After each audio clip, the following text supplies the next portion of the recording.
মাত্র 1 ঘন্টারও কম সময়ের মধ্যে নতুন করে উত্তেজনা ছড়িয়ে পড়েছে পুরো অঞ্চল জুড়ে। মার্কিন প্রেসিডেন্ট ডোনাল্ড ট্রাম্পের ঘোষণায় ভোর থেকে কার্যকর হওয়ার কথা ছিল 10 দিনের ঐতিহাসিক যুদ্ধবিরতি। এই চুক্তির আওতায় ছিল ইসরায়েল এবং সশস্ত্র গোষ্ঠী হিজবুল্লাহ, কিন্তু যুদ্ধ থামার আগে আবারও গোলাবর্ষণের অভিযোগ হয়েছে।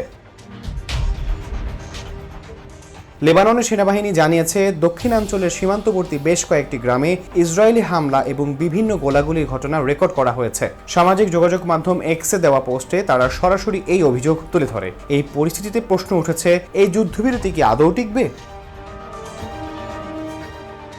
অন্যদিকে ট্রাম্প বলেছেন, আগামী 1 থেকে 2 সপ্তাহের মধ্যে ওয়াশিংটনে বসতে পারে এক ঐতিহাসিক বৈঠক।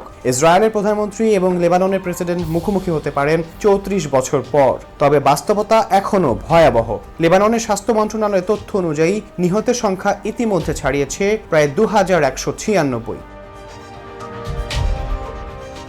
এমন অবস্থায় দক্ষিণ লেবাননের বাসিন্দাদের এখনই ঘরে না ফেরার কঠোর সতর্কবার্তা দিয়েছে সেনাবাহিনী, কারণ সহিংসতা এখনও পুরোপুরি থামেনি। শান্তির ঘোষণা হয়েছে, কিন্তু মাঠের বাস্তবতা বলছে ভিন্ন গল্প। যুদ্ধবিরতি নাকি সাময়িক বিরতি? মধ্যপ্রাচ্যে কি আবারও বড় সংঘাতের আশঙ্কা?